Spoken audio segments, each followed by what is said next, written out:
Yahoo! Donc aujourd'hui je te retrouve avec l'extrême plaisir pour une nouvelle vidéo sur la chaîne. Et donc aujourd'hui on se retrouve pour la présentation d'un nouveau manga. On va parler yaoi aujourd'hui avec les dessous de l'élève modèle.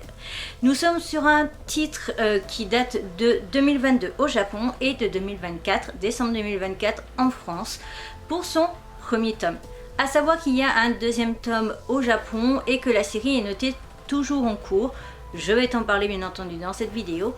Nous sommes donc dans les genres amour et secret et je rajouterai quand même en petit détail l'utilisation de jouets et nous sommes quand même au niveau des scènes quand même sur du 16+, des coups accrochés parce qu'il y a des jouets et c'est pas tout doux, voilà, et le sujet non plus. Putain, il y a une punaise derrière vous et elle est tombée, donc elle m'a fait peur. Donc c'est tout en ce qui concerne les informations, à part bien entendu qu'il est chez les éditions Anna. On attaque donc en ce qui concerne mon avis sur le manga, et pour ce qui est de la qualité de dessin, je la trouve magnifique, mais c'est une qualité que l'on retrouve très régulièrement dans les yaoi. Yamada a dû arrêter le foot suite à une blessure et fait sa petite vie dans l'ombre. Un jour, il réalise que l'élève modèle et coqueluche de la classe, Sakurai, est chaleureux avec tout le monde, sauf avec lui. Pourquoi? Yamada n'en sait rien jusqu'au jour où, ayant oublié quelque chose en classe, il se retrouve nez à nez avec Sakurai en train de se changer. Quelle n'est pas sa surprise de le voir avec un slip microscopique, donc c'est plus un string je trouve, et un tatouage plutôt osé. Un élève modèle tatoué dans un endroit inavouable. Voilà. Donc, on suit Yamada qui est un jeune garçon un peu ténébreux et tout ça, qui donc fait sa petite vie tranquille et qui en fait a envie un peu pas de disparaître du monde, mais d'être invisible. Et il se rend compte que Sakurai, qui est dans sa classe, qui est le beau gosse et la coqueluche de tout le monde, est assez froid avec lui, voire lui adresse jamais la parole, etc. Il ne comprend pas trop pourquoi. Et un jour, en fin de journée, il va retourner dans la salle de classe parce qu'il avait oublié quelque chose, je crois que c'était son téléphone. Et au même moment, il y a donc Sakurai qui est en train de se changer, et il va bien entendu apercevoir le tatouage qu'il a, qui est en fait juste au-dessus du slip, quoi. Je sais pas comment on appelle ça, la partie basse du ventre, en fait, en dessous du nombril. Et voilà, tout simplement, il va lui dire juste t'inquiète, je sais plus ce qu'il dit, je suis mieux. Non, je crois qu'il fait comme s'il n'avait rien vu, il récupère son portable et se barre.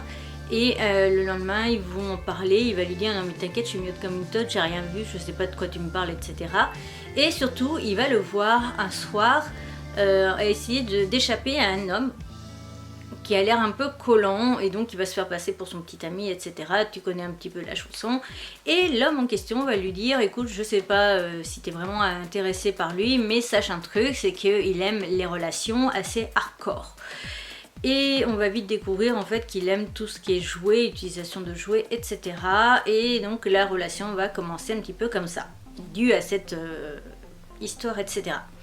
Pour ce qui est de l'œuvre, j'ai été un petit peu mélangée entre deux avis. Déjà un avis un petit peu en recul parce que donc le gamin, il est lycéen, aime les trucs hard, je ne juge pas, je ne suis pas là-dessus, mais c'est plus la façon dont c'est abordé, la façon dont les scènes se passent que j'ai eu un petit peu du mal avec ça, mais en même temps aussi on va avoir des passages assez doux entre les deux personnages, et ça par contre j'ai su apprécier. Voilà, j'ai su apprécier vraiment les petits moments tout doux entre les personnages, les moments vraiment relation romantique on va dire, plutôt que charnel. Et j'avais l'impression d'avoir une énorme trace sur la joue. Bon, bref. Donc voilà, en ce qui concerne mon avis, j'ai vraiment finalement aimé dans l'ensemble, mais j'ai aimé, mais tu vois, c'est pas le titre que je veux absolument garder dans mes étagères et que je veux absolument, si je pouvais avoir le temps de relire, etc. Vraiment pas. C'est un titre sympa, je l'ai apprécié, mais voilà, c'est pas un titre que je vais garder en mémoire, même s'il y a des trucs qui sont sympas, et je trouve ça cool aussi qu'on ait mis en avant des jouets, mais j'ai un petit peu du mal avec l'utilisation de jouets, surtout de cette façon assez hardcore avec des lycéens. Alors, on aurait été sur des jeunes à la fac encore, ça serait passé, mais là ils sont lycéens et ça me dérange un petit peu, perso. Voilà. Donc c'est tout en ce qui concerne mon avis sur le manga. L'histoire est sympa. D'ailleurs, pardon, j'ai oublié de parler. L'histoire donc est très bien développée en soi au niveau du scénario, etc. La relation entre les deux personnages est très bien développée. Le développement aussi de chacun des personnages est plutôt sympa, même si je trouve qu'on n'a pas assez développé du coup Yamada, pardon, j'ai failli dire Yamada. Je trouve qu'on l'a pas suffisamment développé, mais ça reste quand même correct. Et de toute façon, comme normalement il y a un tome 2, je me dis que peut-être qu'il sera plus développé dans le tome 2. Par contre, je pense que tu t'en doutes, du coup, moi personnellement, si le tome 2 sort un jour, parce qu'il est sorti quand même en 2023 au Japon, je n'envisage absolument pas de le lire, parce que là, pour moi, je m'arrête ici, tout simplement. Voilà. On termine donc cette vidéo avec mon avis sur les couvertures. Donc déjà, en ce qui concerne l'illustration à l'avant, elle reste assez simple en soi. Parce qu'au niveau de la position, elle reste assez simple, sauf que bien entendu, tu te doutes, caché sous mes doigts, on voit donc le pantalon qui est ouvert, que le sous-vêtement assez aguicheur, parce que c'est un... je sais même pas comment on appelle ça. Une espèce de string en gros, je crois. Et donc, on voit aussi le tatouage, vu que c'est ça qui fait toute l'histoire. On a, je trouve, assez sympathique quand même le gros rond là qui est un peu en transparence parce qu'on a d'autres ronds un peu partout et qu'on retrouve d'ailleurs à l'arrière. Donc ça j'ai adoré parce qu'on a une continuité avec en plus de petites illustrations toutes simples, toutes mignonnes et discrètes des deux personnages clés. Et donc on a le résumé plus un élève modèle tatoué à un endroit inavouable. Donc je trouve ça cool. Même la phrase d'accroche est super bien choisie à mes yeux.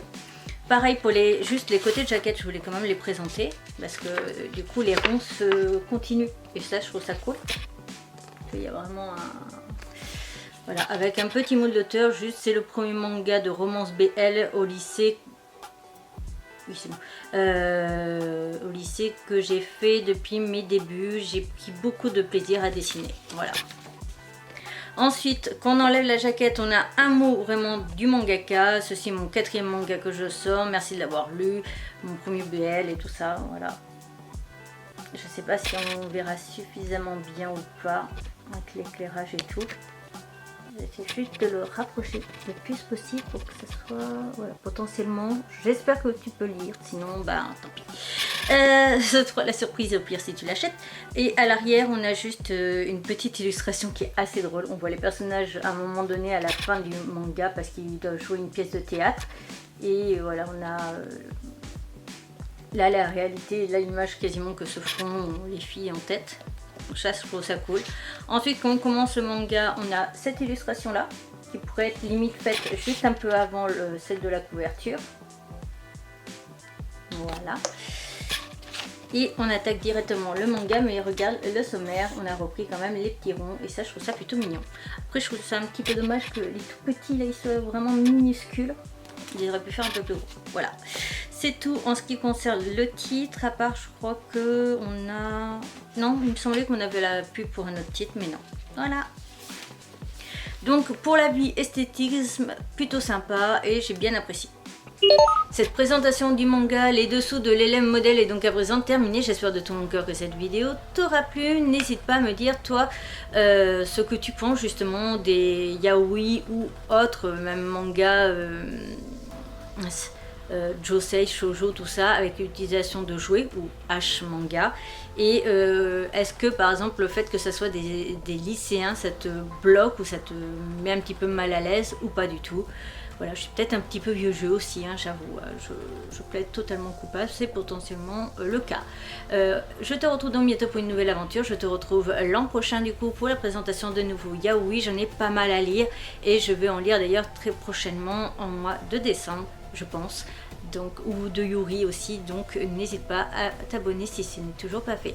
La précédente vidéo du coup des éditions Anna, la playlist, ma tête de panda, mes réseaux sociaux et les comptes Vinted. Sur ce, je te retrouve bientôt pour une nouvelle aventure et je te retrouve très vite donc du coup pour te partager d'autres aventures de yaoi. Bye bye.